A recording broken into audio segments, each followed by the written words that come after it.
Before we get started here, I just want to say, if I look a little bit nervous, don't worry, I practiced in my head about over 1,000 times. So I'm basically a professional, of course, nowadays. Yay!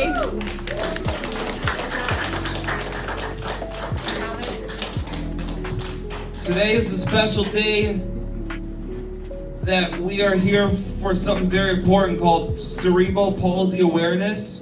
This event is about learning, understanding, and supporting people who live with cerebral palsy every day.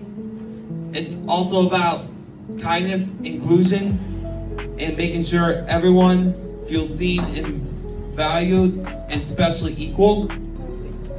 Cerebral palsy is the most common physical disability in childhood, with 1 in 700 children being born in Australia each year.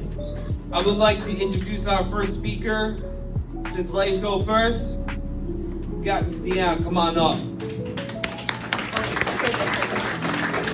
Green is my second favorite color. I used to think it was unappealing, but over time, it became something I truly love. Green represents resilience, it represents strength, and it reflects the lived experiences of individuals with cerebral palsy, including my own. There are approximately 17 to 18 million people worldwide living with cerebral palsy. That number is powerful because it means growing up, I was never alone. I didn't know that though. I didn't see it, I didn't hear it, and that absence speaks to a larger issue. Disability representation is often treated as an afterthought.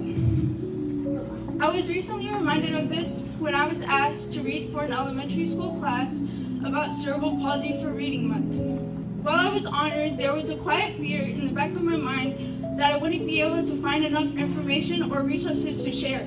That fear is real, and it reflects to the kind of world we live in, one where many people remain uneducated about things just because they don't directly affect them. But that's exactly why awareness matters. Awareness creates understanding, and understanding builds compassion, and compassion leads to inclusion. This is why I've made it a priority in my life to speak up and share my perspective. Because even the smallest effort to educate someone can make a difference. My hope is that wherever life takes me, I can help shift perspectives, even if it's just a little, and contribute to a world that is more informed, more compassionate, and more inclusive for people with cerebral palsy. I want to say, Deanna, I appreciate you for sharing your time and your life story with us. We really appreciate you being here today. Next up, I would like to introduce Mrs. Yasmin Ahmed. Yasmin is the parent of Ibrahim, and she is here to share her experience and perspective with us. Let's go ahead, Ms. Hamad, take it over. Thank you. I'd like to round of applause for our MC. He's doing an amazing job. Once again, my name is Yasmin. I'm Ibrahim's mom. I wrote a speech, but I'm probably not gonna do what I wrote because I always wing it. And thank you for your photography. I didn't know it was you with an amazing picture of Ibrahim. It's hard to get a genuine smile from him, so thank you so much. And thank you all for putting this together. And we're excited to meet Maxie and Jake as well. Thank you guys for coming. Ibrahim had a very traumatic birth, and we didn't know the extent of it. After we left the hospital, they said he would probably be in a wheelchair and maybe just move his neck. As he grew older in the months, he was supposed to sit and stand and everything happened, but it was very delayed. It was very hard to hear the words cerebral palsy once he was diagnosed at 10 months. But as soon as I put myself together, we did physical therapy, occupational therapy, which I'm sure the other kids have done too, and we were able to push through, and little by little those milestones did get reached, although they were very late.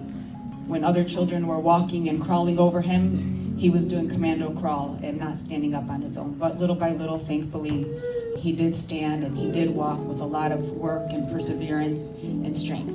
Cerebral palsy is it's just a label, right? And when I was devastated hearing those words, it was to help him to get the benefits of the resources that we were able to get, which was occupational physical therapy and speech therapy. He wore braces, he wore the ties up his legs, and he went through research studies, therapies where we put him in a full body girdle. He went through a lot. He really was challenged and he persevered.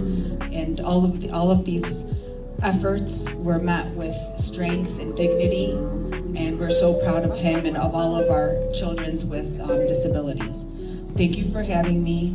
Thank you for supporting Ibrahim and all of our other children. And I love that we're able to bring an awareness to this. Thank you.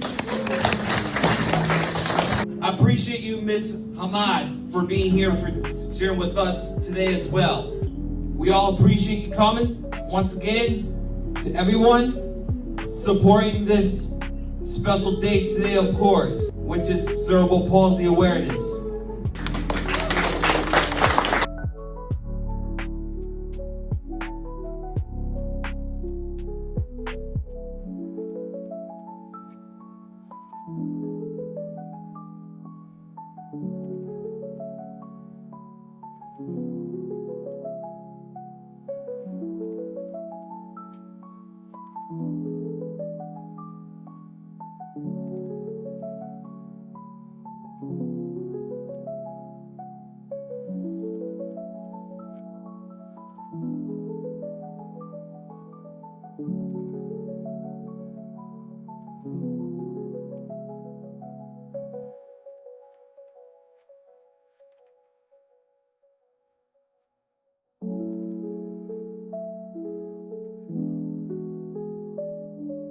Ready, set, cheese. And over. Just one.